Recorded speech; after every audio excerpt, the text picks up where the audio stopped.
Good morning, and welcome to the June 11th, 2019 meeting of Henderson County Fiscal Court. We're glad you're with us today. We'll begin, as we always do, with an invocation. If you would please stand.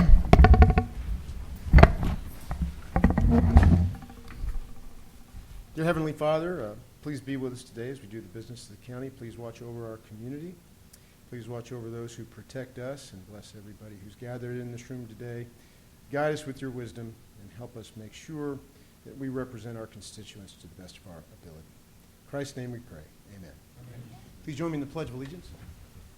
I pledge allegiance to the flag of the United States of America and to the republic for which it stands, one nation, under God, indivisible, with liberty and justice for all. Mr. Clerk, please call the roll. Magistrate Southard. Here. Magistrate Moran. Here. Magistrate Putman. Here. Magistrate McCollum. Here. Magistrate Berry. Here. Thank you. You have in your packets, ladies and gentlemen, the minutes of the May 28, 2019 Fiscal Court meeting. After a period of review, I'll entertain a motion to approve those. So moved. Second. Sir, we do have to make one correction to the minutes that were taken at the time. The amount of during the claims last time, the amount of the checks going to Webster, Union, McLean County had changed a little bit by a total of 60 cents. Just because of the way the figures worked out when we started dividing the percentages and everything else. Make a motion to amend the minutes then to reflect the corrections. Second. We have a motion and a second. All those in favor signify by saying aye. Aye. All those in favor of accepting the minutes with those corrections signify by saying aye. Aye. Thank you. Thank you, Kurt. Next up, in your packets is a proposed resolution that will be reviewed by the City of Henderson tonight at its commission meeting, and it has to do with bidding out the mowing contracts for Canoe Creek. As you know, the county contributes to the efforts to keep Canoe Creek in good working order, and handing out mowing contracts is one of those. The contract is actually handled by the city with the recommendation of the Flood Mitigation Board. So this is not a contract that we have to adopt in our own version ourselves, but we did want to bring it here in order to make sure everybody could see it and just get a vote on blessing the signing of the contract between the city and this contractor. If you read, they reviewed several bids and have recommended ER Trucking to take the bid as the best and lowest bid. And Buzzy Newman was going to be with us today, but I don't see him. And Donna Stinnett, you're not here by chance to talk about this at all? Okay. Okay. I don't think there's any big controversy. This is something they do every few years to make sure We they just know split the cost with them on that. the overall Yeah. cost of Canoe Creek. This is one of those costs. I would like to entertain a motion just to approve the city moving forward on our behalf to get this contract taken care of. So moved. Second. I have a motion and a second. Any other questions about that? Again, this is kind of routine. All those in favor signify by saying aye. Aye. Any opposed? Okay, thank you. Next, we have designation of applicant's agent. I'd like to ask Bill Hubiak to come to the podium and just give a quick explanation of what this is about. This has to do with who represents us when FEMA and other state agencies need to work with us on some funding, correct? That is correct, yeah. Anytime that we have a disaster or potential disaster, when the city has to request assistance or funding through FEMA, the federal government, and KEMA, they have to have a designated applicant agent for the county or governmental entity. And so I have been doing this for the past 21 years and 13 declared disasters. So if the court would like to make a motion to reapprove me as the applicant agent. Do we need to read it first? I'll make the motion to approve. Second. Go ahead and read it real quickly. Be it resolved by Henderson County Fiscal Court of Henderson County, Kentucky, that William A. Hubiak, Henderson County Engineer, is hereby authorized to execute for and behalf of Henderson County, Kentucky Fiscal Court, a public entity and established under the laws of Commonwealth of Kentucky, this application to file it in the appropriate state office for the purposes of obtaining certain federal financial assistance under the Disaster Relief Act, Public Law 288 of 93rd Congress, or otherwise available from the President's Disaster Relief Fund. That Henderson County Fiscal Court, a public entity established under the laws of the Commonwealth of Kentucky, hereby authorizes its agent to provide to the state and to the Federal Management Agency, FEMA, for all matters pertaining to such federal disaster assistance, the assurances and agreements printed on the reverse side thereof. We have a motion and a second. Any other questions about that? We appreciate Bill doing this. Sometimes it takes a lot of work to get everything squared away. A motion and a second. All those in favor signify by saying aye. Aye. Any opposed? Thank you. Buzzy Newman has joined us. Buzzy, we did pass support for the bid. Anything you'd like to add to that? Okay. Thank you. Okay. That's all right. It is okay. This is the time of the year when we have a couple public hearings as per state law. One of them is on the LGEA portion of our upcoming budget. If you have in your packets a copy of both the budgeted LGEA, and for those of you who don't know, that's Local Government Economic Assistance Fund, projected revenues, and then the projected appropriations or spending that we approved in the draft budget for next fiscal year. Part of the responsibility is opening this up to public hearing. So with that, I will entertain a motion to go into public hearing to get public comment on our LGEA funding projections. So move. Second. A motion and a second. All those in favor signify by saying aye. Aye. Any opposed? With that, we're in public hearing, and if Brenda Ryder would like to come up and offer any thoughts about this fund.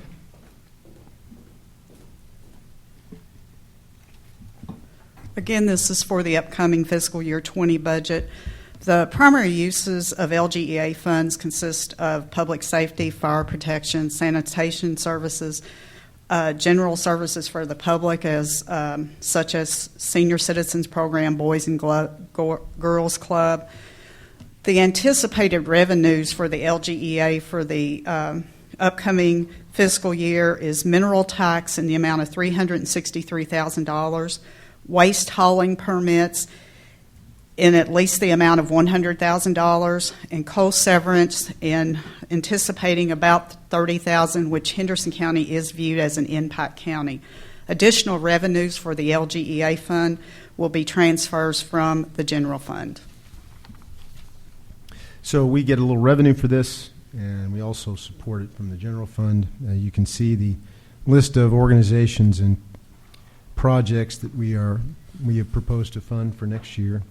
You'll notice that the overall budget for LGEA dropped slightly from a little over $1.1 million to about $1.04 million. So there's a lot of terrific organizations that we're going to be supporting this year. As has been mentioned in the media lately, we are helping with the creation of the Boys and Girls Club, the VITA tax program, which is quite terrific addition to our community and really brings back a lot of money into our community, as well as Habitat for Humanity for the good work they do, and some other organizations that we've supported in the past, including the Canoe Creek appropriation there as well.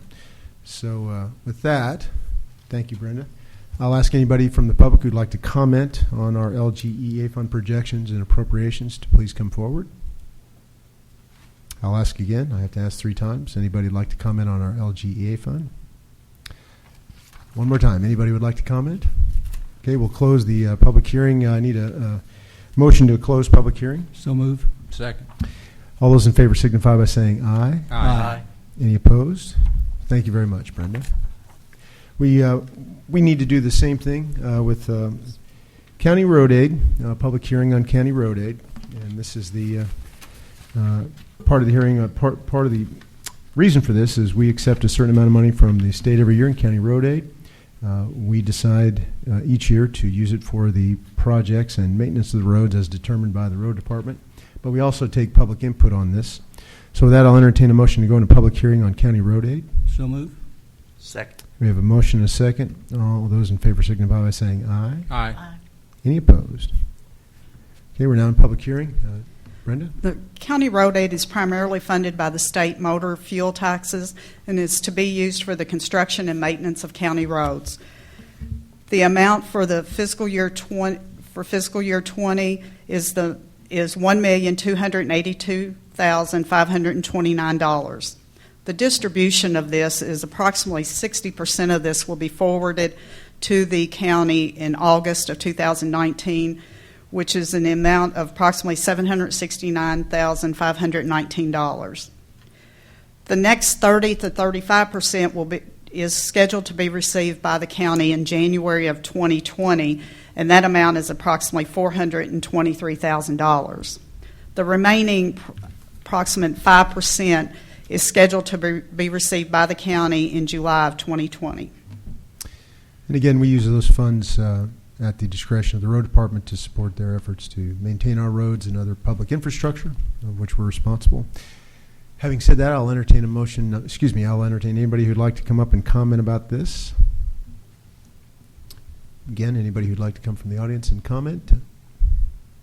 One last time, anybody who'd like to comment? Thank you. I'll entertain a motion to go out of public hearing. I so move. Motion and a second to go out of public hearing. All those in favor signify by saying aye. Aye. Any opposed? Okay. Thank you very much, Brendan. Thank you for handling that. Obviously something we need to do every year, and I'm glad to get it behind us. Mr. Gold, your report.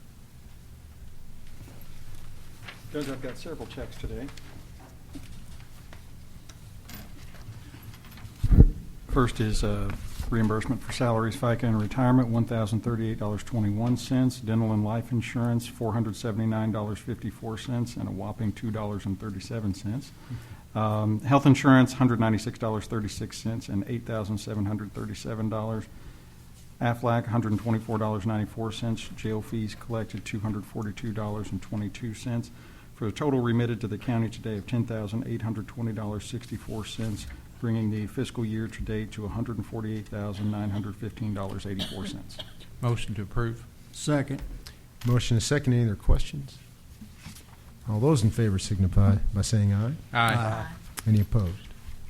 Thank you. Okay, fund transfers. Treasurer Ryder. These transfers are moving within appropriation lines of the existing budget.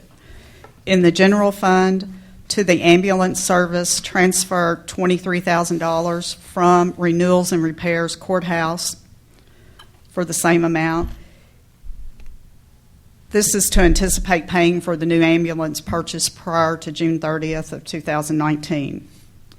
In the refunds line, transferring $1,200 from renewals and repairs courthouse. What this is for is there was a CAECO leasing refund check issued it was issued in the name of Henderson County. Actually, it's for the airport board lease, which the monthly payments are maintained and paid by the airport. County Attorney Gold suggested depositing this into the general fund and then issuing a check to the airport. The amount and it's for a variable interest rate refund. The amount of the check, which you will hear later in claims, is $2,323.32.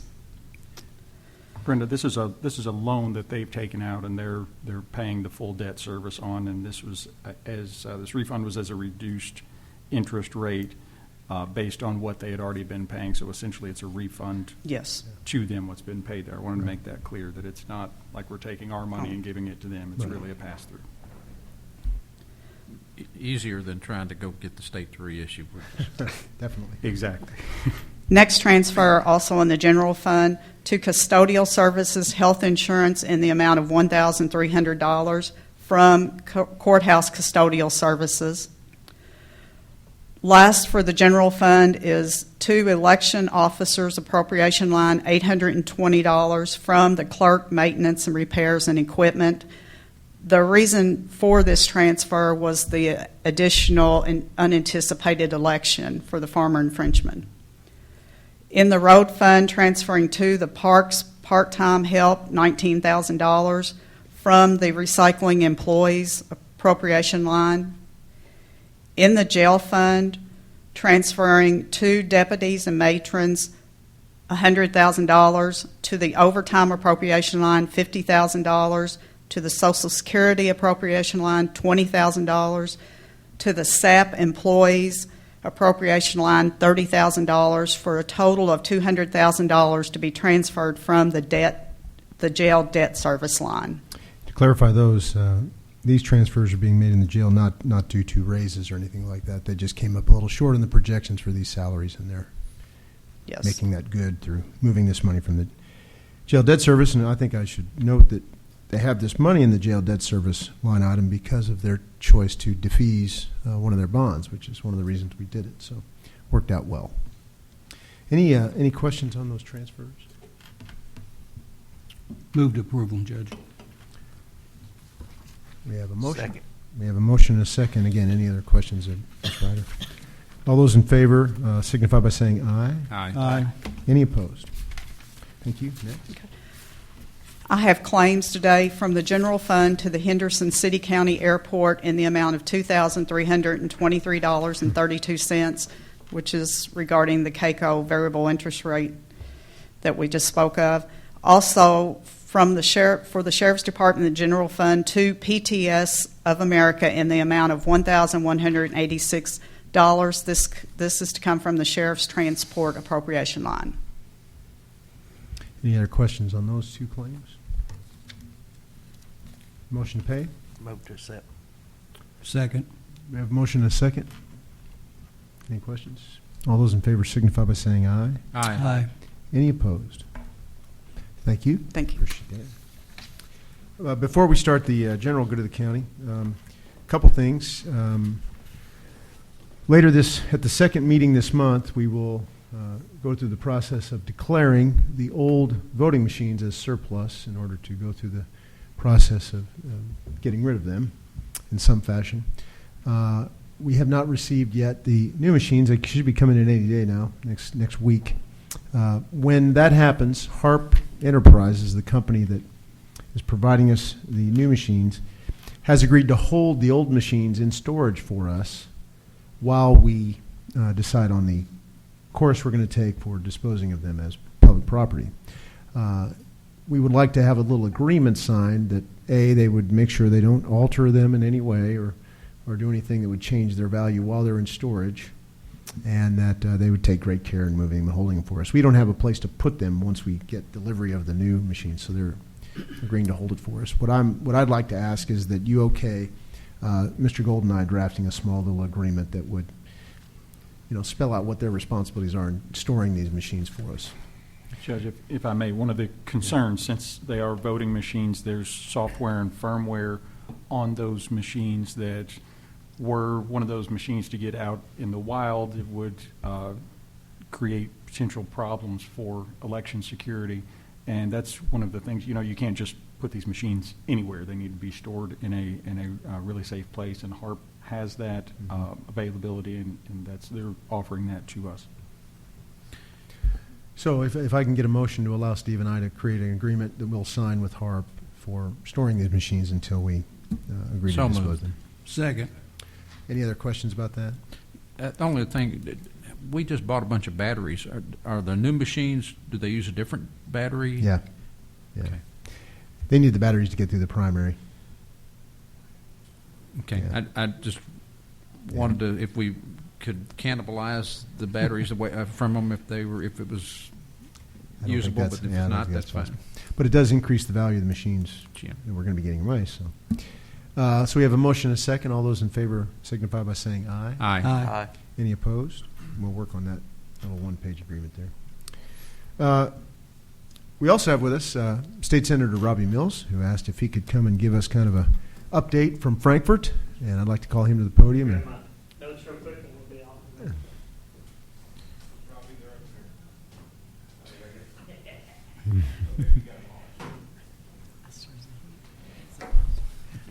Do you need a, I think I can use this easel right here. okay. Thank you. Morning, Judge and Magistrates. Morning. I'm in the process of trying to do a legislative update in all 6 of my counties, and this is an abbreviated presentation that I gave at Kendall about a month and a half ago.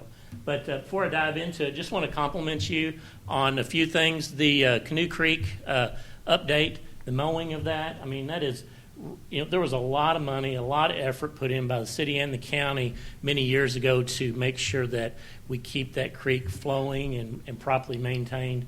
I know that's a lot of money to every other year to cut trees down, mow, and everything else, but I'd like to compliment you on that. A lot of folks, it helps a lot of folks stay out of water. And then also the VITA tax service. My wife serves on that. She gets a kick out of going and helping people do their taxes, and but it does help a lot of folks that couldn't pay to have that done. And to be quite honest with you, they get it done more efficiently and better, and probably puts more money, as you alluded to, back into our community. So thank you for funding those in your budget, and those are important things.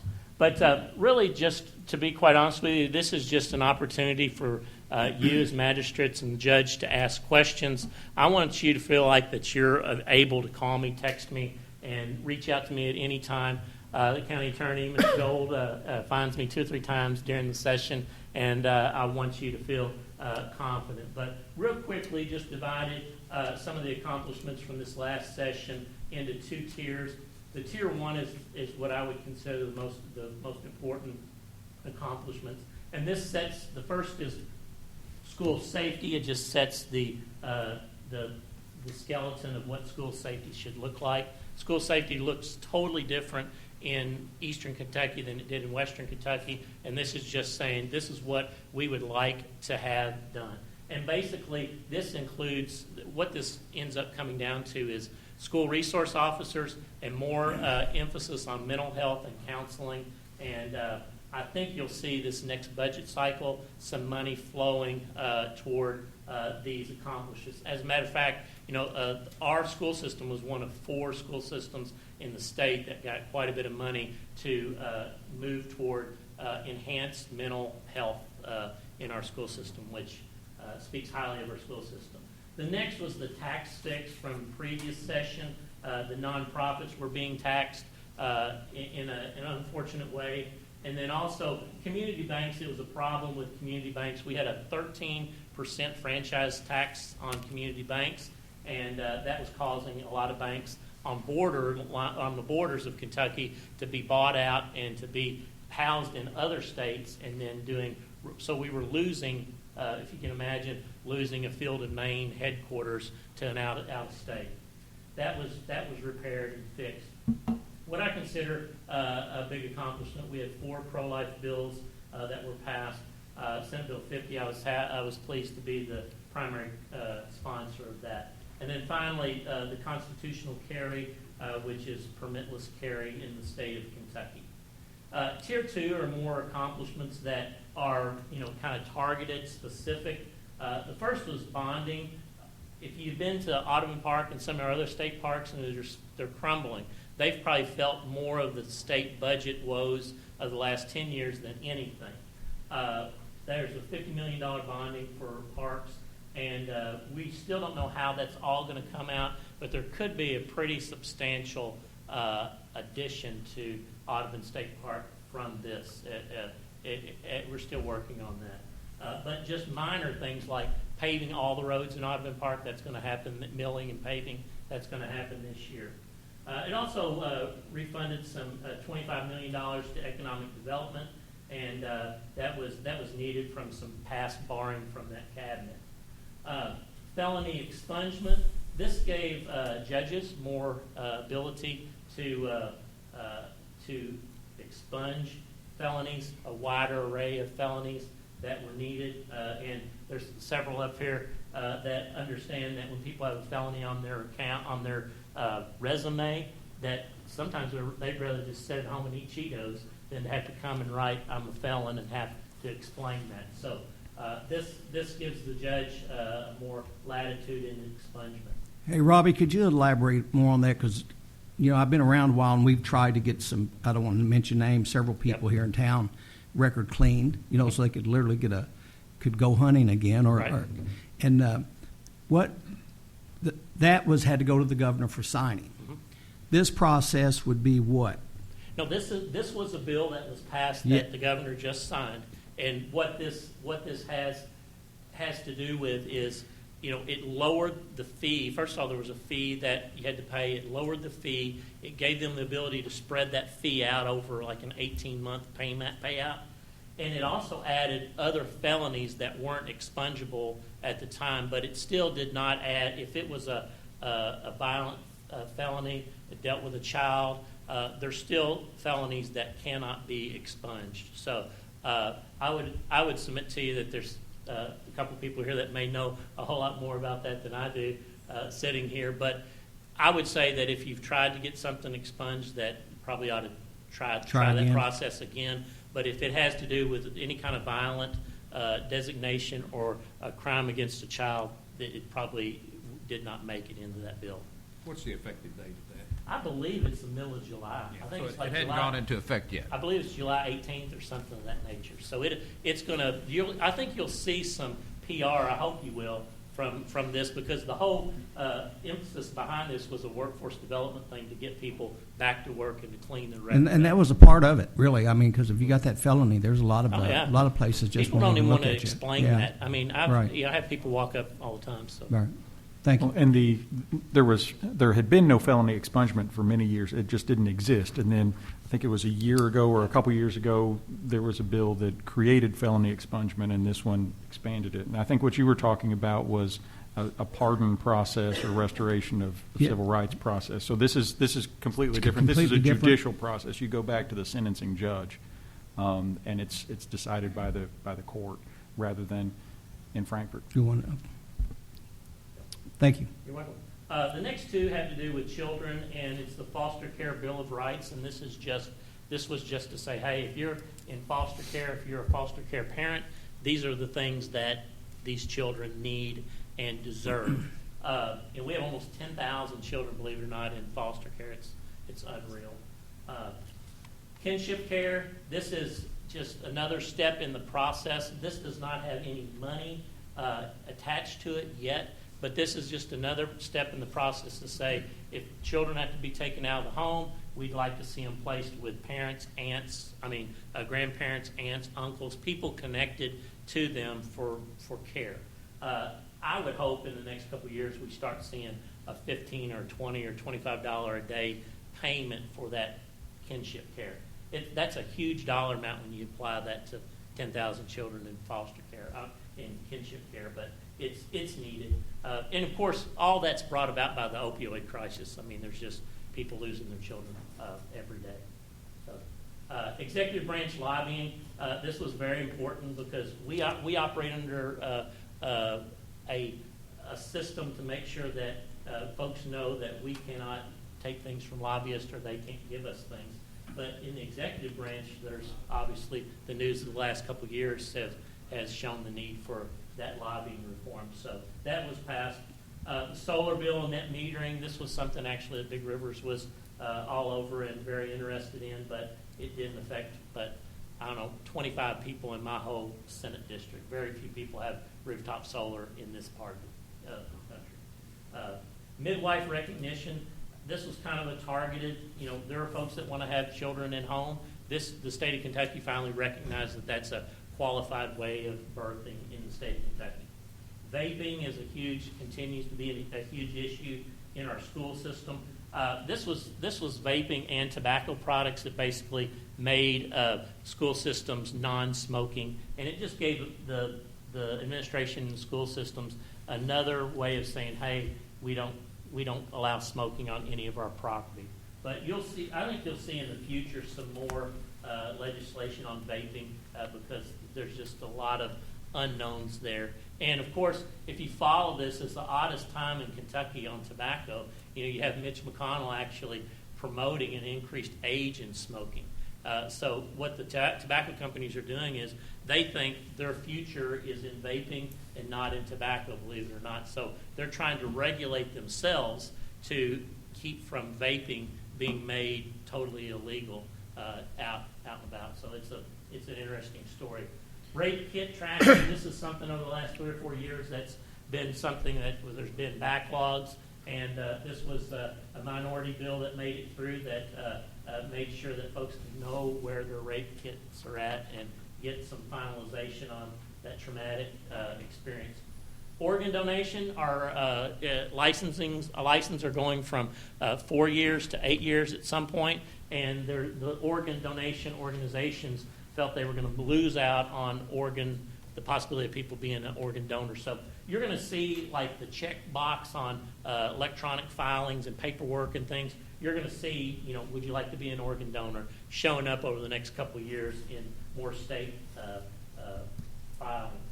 The hemp definition was actually expanded to the federal law. There are still, folks, there's a lot of interest in hemp. There's almost triple the amount of hemp growing applications from 2017 to 2018, and it's growing. But there is a lot of confusion amongst what's legal, what's not legal, what can I sell, and I'm sure that you've heard that out and about, and we're still working on it, but we want to get it right. The protection of free speech, there was some issues with free speech on college campuses, and there was some clarification on that. And then finally, the ignition interlock devices on DUI. There was some issues with those devices being affordable and the actual encouragement of some judges to use this device.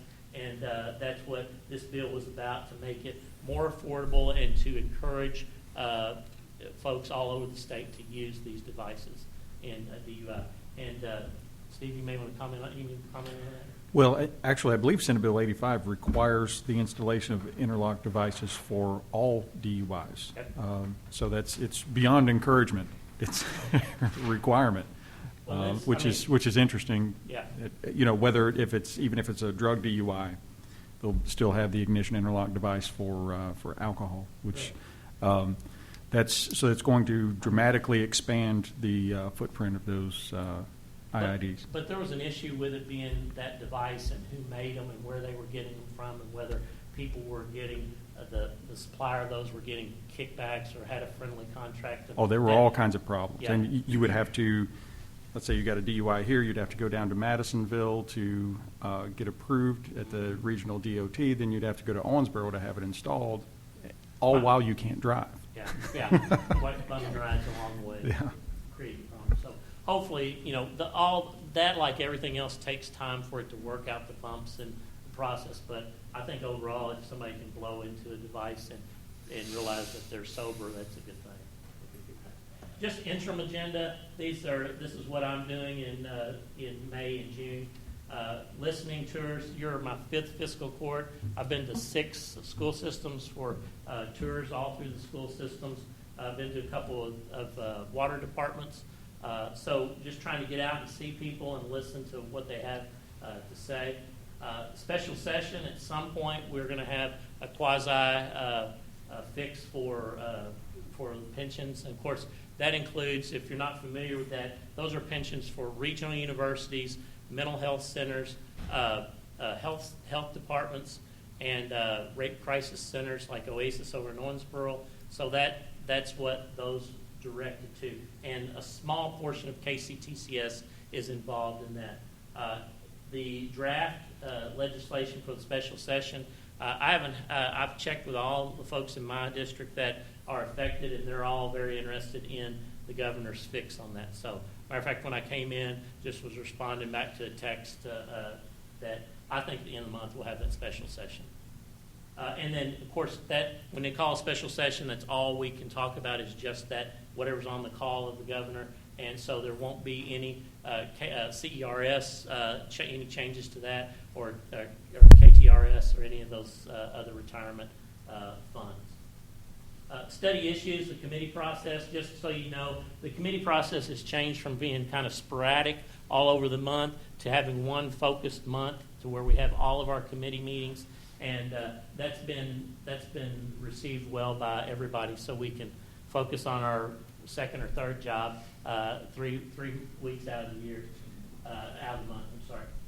And then finally, preparing the budget. I'm actually one of the co-chairs of the general government, and that includes finance and personnel as well. So we'll have every month have a budget preparation meeting and call different departments before us to testify about what they need and what's gone on the last budget. So was also nominated as the co-chair of Dementia Workforce Study Group, and this is really something that kind of came out of my dad's experience. And basically there is a shortage of workers dealing with dementia and Alzheimer's. I mean, even in our area, we're paying $14, $15, $16 an hour for CNAs and can't get enough. They're understaffed everywhere. Then there's also a shortage of just general information of how do you care for a loved one that's starting to lose their memory, starting to be forgetful. Are there community organizations that can help me deal with this problem? And so hopefully out of this study group, we'll have more public information going out so people can know how to deal with this problem. And then we can also, there's creative ways out of the box of we talked about illegal immigration and talked about bringing nurses in from other countries that understand but may not have the education to come in and be nursing aides or something under a nurse. Those are all possibilities of helping fund that shortage. Unemployment insurance reform. Unemployment insurance in Kentucky is expensive for employers. It is a cost that gets figured in when everybody starts checking off the boxes of where they're going to land their next business or do business development. This is a box that we fail at tremendously. Indiana and Tennessee are almost double. We're almost double what Indiana and Tennessee are. Our payments for unemployment are higher than they need to, and in this environment where there's full employment, there's a little question as to whether our cost of unemployment insurance needs to be reduced. So we'll be diving into that. And then finally, this is probably the biggest thing on the board that is of concern to the fiscal courts in our district, just tax reform 2.0. There's still a lot of interest in lowering income tax, widening the sales and use tax, and possibly an infrastructure bill that changes the gas tax, that adds a fee for electric and hybrid vehicles. Those are all things that I think my caucus in general, we would like to see all of this addressed in one bill and not piecemeal, because it's truly tax reform when you address all three of these things. It's a tax increase if you're just dabbling one thing or another. So I would like to see, truthfully, I'd like to see us at zero on personal income tax, but it's going to take a while to step down to that. But if we're at zero on personal income tax, go to Tennessee. What are you paying in Tennessee?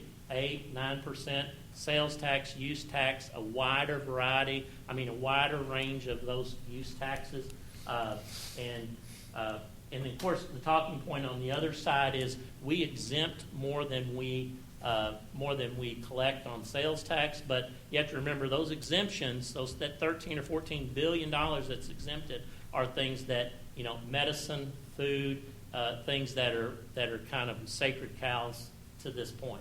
And not to say that some of those sacred cows don't get hit. So it takes some guts to move forward with something like this, but it's needed. I mean, one of the things that if we had an infrastructure bill that raised the gas tax, what we see out on the bypass that's getting ready to happen over the next 2 weeks is, we would see that more often around the state, and we'd have less potholes and things of that nature. And I know that you're very well aware of it. Kentucky has like 1,100 substandard bridges that are trying to be addressed, but that's a large number. In my district, we have the bridge over the Cumberland River in Livingston County that basically there's two gravel companies that have to only load their trucks 50% to get across the bridge. I mean, those are just real economic development problems all over the state. So, Robbie, if I could interrupt, Sure. that what can we do to help you with that? Because we just had the hearing on the county road aid, and those numbers have gone down. Of course, the fuel efficient cars, electric cars are not being taxed, so they're using the roads for free, and our numbers have gone down. I think to get us in the last 5 years, our roads have gone down 10%. I remember it said 77 to 70 or something like that. Yeah, and so it's going to take about $1.5 million just to get us back to where we were, and then $700,000 a year to keep, and that's in the blacktop, to just keep us even, not to even keep growing or getting it better.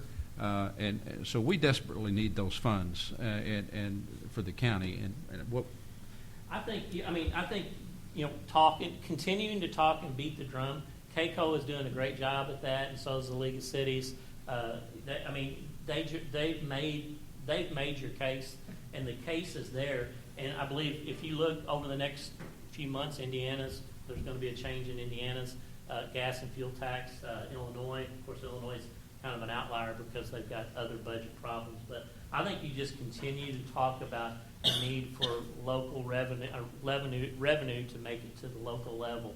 And I'm a big believer in local control and letting our counties decide how money is spent. One thing I did leave out of this too is, there's a lot of talk about giving local governments more flexibility with use taxes and giving them the ability to have a restaurant tax or something that's targeted that goes to infrastructure. But I just think that, philosophically that it runs against what I believe philosophically, but I believe Kentucky's gotten behind. We've gotten behind, and we probably have to make a bold move on something like this. But I want to see a lot of this happen together. But I would say, to answer your question, just keep on making your case with not just me or Representative Wiederstein, but to everybody that you run into, whether it's an email or associations or whatever, to just continue to talk about the need.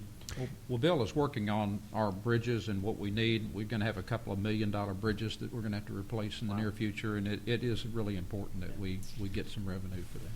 And I think Robbie's right that, this has been an issue that was identified several years ago, and the run-up to this next legislative session has been, has included constant testimony about the need for some sort of change in how we create revenue for infrastructure. Yeah. And this fiscal court late last year, was one of many that passed resolutions supporting some sort of reform. We didn't necessarily tell the legislature exactly what to do. We just encouraged them to do something. And I think really at this point it's all about leadership in both the House and the Senate wanting to tackle this, because it's a bipartisan issue. Everybody understands it. Everybody's counties and districts have this problem. It's just having the courage, as you said, to come, really get to the point and make a decision and pitch how this will help, even if it maybe costs us a little bit more money personally. So, I know I'm over my time, but I would have just a couple of things to touch on. I just I want to compliment Henderson in general. I mean, one of the things stepping into this new role, I've been able to see how some of the more smaller rural counties operate, and it's Henderson County, our school system, city government, county government we are doing well. We have our ducks in a row, and I feel like we're positioned for good things in the future. And that's a compliment to everybody that's ever put a finger into helping Henderson move forward. So thank you, and I want you all feel free to reach out and touch me at any time. And even if it's something that's not comfortable to talk about, I'm happy to do that. So thank you so much. Yes, sir. I'll be happy to answer any questions. I'd like to ask one favor of you. On the retirement issue, CERS, our rate's going up 15% a year. Right. I called the retirement and asked them if they could send me the computations. I know they've done them. Yeah. They've done them for the cities, and they've sent the cities. The cities have to carry that balance on their records now. Yeah. They said they didn't do it for the counties, didn't do the calculations.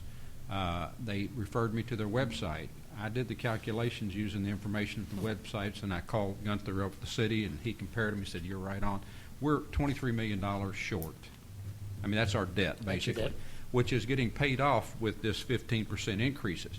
I would just like to see the numbers to show, from my calculations, we should be starting to, we're at 24, just about 24% now. We should be starting to come, Step down. that debt should be starting to be, and I'd like to see where, and just to make sure that we got an ending point.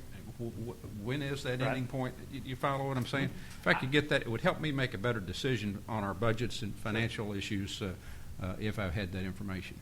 That's reasonable. And I will tell you this. I mean, on CERS, I am a proponent of CERS separation. That is not the best decision for us to make for the state, but it's the best decision for local governments. Yes. And what you're gonna, in my viewpoint, you're gonna have one organization, state government, that's going to be struggling with funds for some time to come. Why not have one as opposed to two?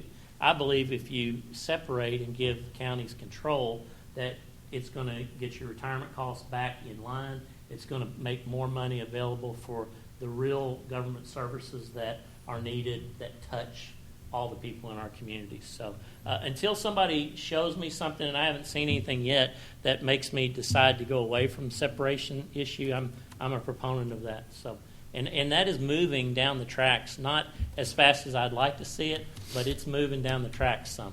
So, Excellent. Thank you, Robbie. thank you. And if you don't mind hanging out maybe just after, Yeah. in case anybody wants to chat with Yeah, sure. Senator Mills. Thank you. And I must say that in a short amount of time in the Senate already, Robbie's being recognized for his leadership and engagement, and I think his committee assignments reflect that, so thank you for everything you do. Thank I also want to call up Mike Shockley from 911 Service to give us a quick update on the 911 upgrade project, which has been going on for some time. We're this close to finishing. I just wanted to get a quick update from Mike. I think, thank you for giving me the time to come up here, first of all. I think Brent updated you maybe a couple months ago, but just let you know where we stand. Talked with Buzzy, and we are trying to get this done hopefully before the budget year, the new budget year, get the final payment done and everything. But of course, there's going to be some things that are going to have to happen, and we have a list probably of 6 or 7 things that are on that list to be done. One of those things is to get the testing that we just completed about 2 weeks ago finalized. It is at our everybody's looking at it right now and reviewing it. Things are looking good for the testing. I think we're going to pass this time. I know Magistrate Putnam, you were on that committee last time with us. I think you're about the only one here. But anyways, we do look very good on that, on radios passing that. One of the other things that we've got coming up is Spotsville School. We are putting a bidirectional antenna in there. We did the high school that way too. And what that does is makes it in-building coverage a whole lot better for radios. Spotsville School, even the new one, has some issues with the radios getting out. So that was actually going to be the cost of the city and county because it was a new school and not covered under the contract when we signed it. But Motorola has gracefully taken that under their wing and is going to pay for that themselves. So we greatly appreciate that. One of the other things I know that I sent to Kirk last week, and I think he sent it to Mr. Gold. I'm sure Mr. Gold's still reviewing it. The city's going to vote on tonight, but it's putting on ice shields on one of the tires. It was originally going to be done, and when we brought it up, come to find out, Crown Castle did not have the limits. The weight limits could not hold it at that time, so it was delayed. Now the weight limits are good that we can put those ice shields up to cover our microwaves and help our radio coverage to keep ice from getting on them. It will be no cost. It's just basically what I've sent Mr. Gold is a contract saying, hey, we're going to put these on there in addition to the microwaves, but it's going to be no additional cost or anything. So that's the good thing. So again, Mike, if I may, Yes, sir. that first thing that they sent only had the city listed as a party and didn't have the county listed, so it's been sent back to them, and they're adding the county to that.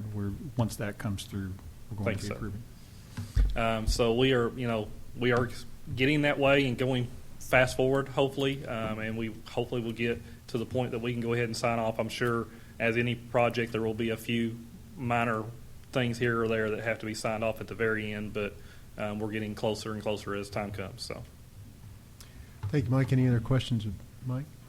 Hopefully we'll wrap this up this month. Hope so. Thank you. Thank you. Anybody else would like to come to the podium for good of the county? Yes, sir.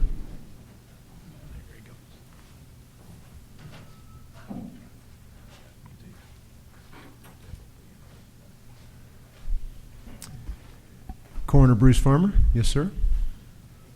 I just wanted to bring you all up to date on a couple things that's going on with our office and with the state.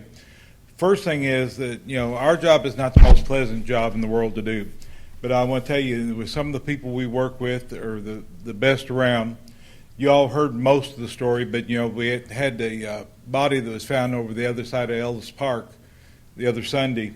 Deputy Harmon responded from the Sheriff's Department, and then Detective Nevels, and then one of my deputies, and realized it was a little bit more complicated than that, so we brought out another one. And with no identification whatsoever, on Monday, we had to use due to another problem bringing up, the Vanderbilt County Coroner's Office let us use their storage facility for this decomposed body.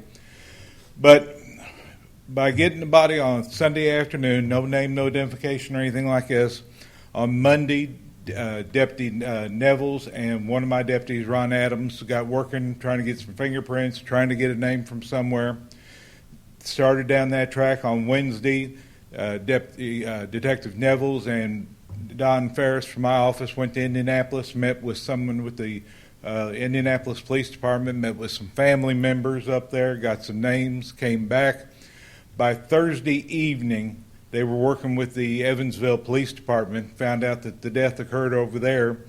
They turned over things, and Deputy Nevels worked with that. Ended up got three females charged with homicide on this deal. And in dealing with the families, like to show how these departments work together, this is one that we didn't know how long things were going to take. But with the Sheriff's Department, the Coroner's Office all working together, and with Indianapolis Police Department, Evansville City Police Department, and the Henderson Police Department helped us.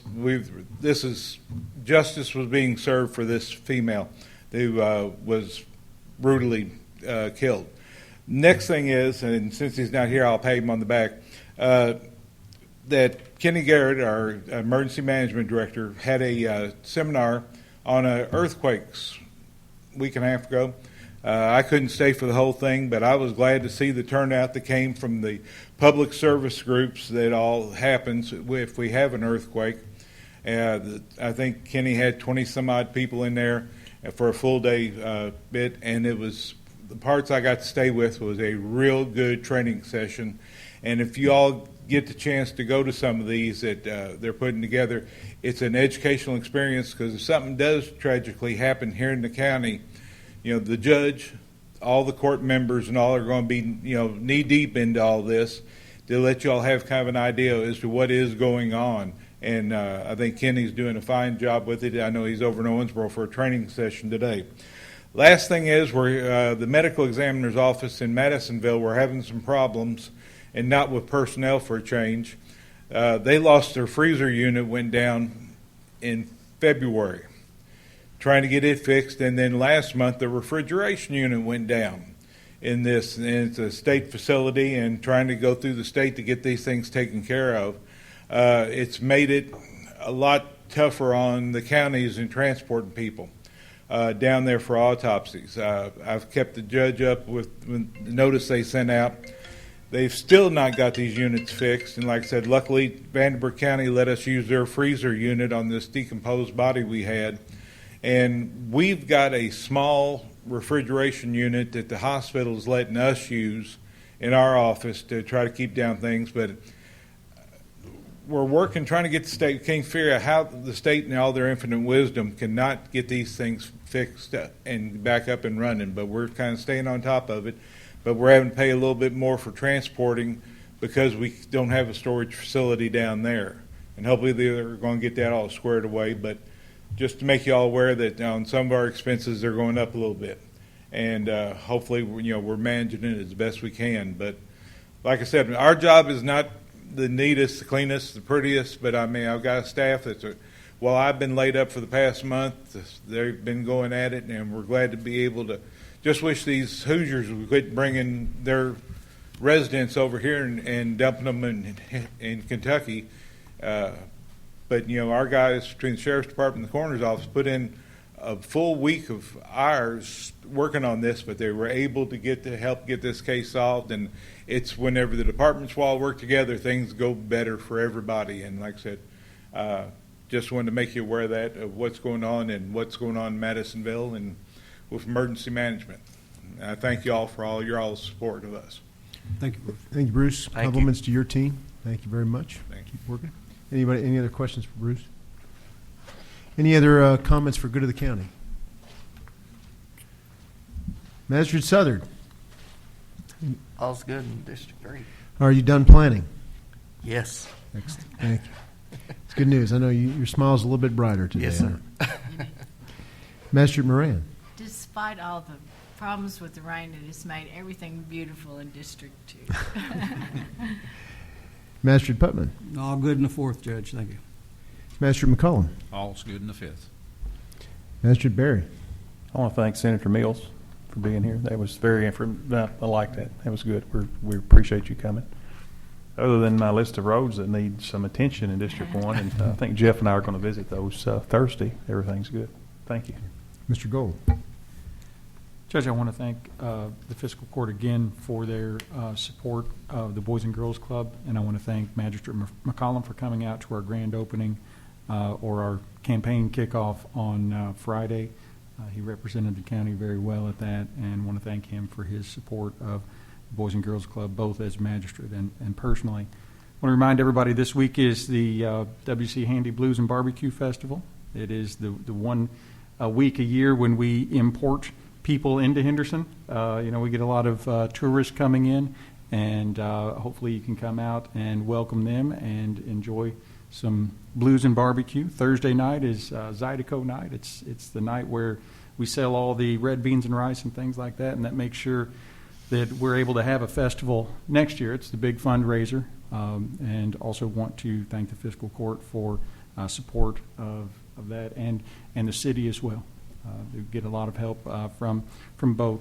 And lastly, want to congratulate Sheriff Brady. He's not here today, but he last night there was an event for him celebrating his 50th year in law enforcement, and that is something that you don't see a whole lot. And he's had a very long and storied career of service to this community that is to be celebrated. Other than that, all is well at the county attorney's office. Thank you, Mr. Gold. Now, I'll second the congratulations for Sheriff Brady. 50 years doing anything is a long time, and not only has been in it 50 years, but he's been excellent. So, thank you for that. And please, everybody, attend Handy at least one night this week, maybe more than once. And if you come on Saturday night, you can see Mr. Gold and myself cavorting around the stage at various times, acting like we know what we're doing when we're really just winging it a little bit. But, It's all an act. yeah. I do want to say that we will, at our next fiscal court meeting, be having second reading on our new budget. The state has indicated they're sending it back to us approved, as well as the budget amendment that we took up 2 meetings ago. So that will happen at the next fiscal court meeting. We're going to go into executive session. I'm going to ask for a motion to go into executive session pursuant to KRS 61.810. B, deliberations on the future acquisition or sale of real property. And C, discussions of proposed litigation, possible litigation against or on behalf of the public agency. So I'll entertain a motion to do that. We will not take action on that after we're done. We will just come back and adjourn. So our business here today is done, but I'll entertain a motion to go into executive session. So move. We have a motion and a second. All those in favor signify by saying aye. Aye. Any opposed? Thank you, and please join me in the conference room. Need a motion to come out of executive session. We have a motion and a second. All those in favor signify by saying aye. Aye.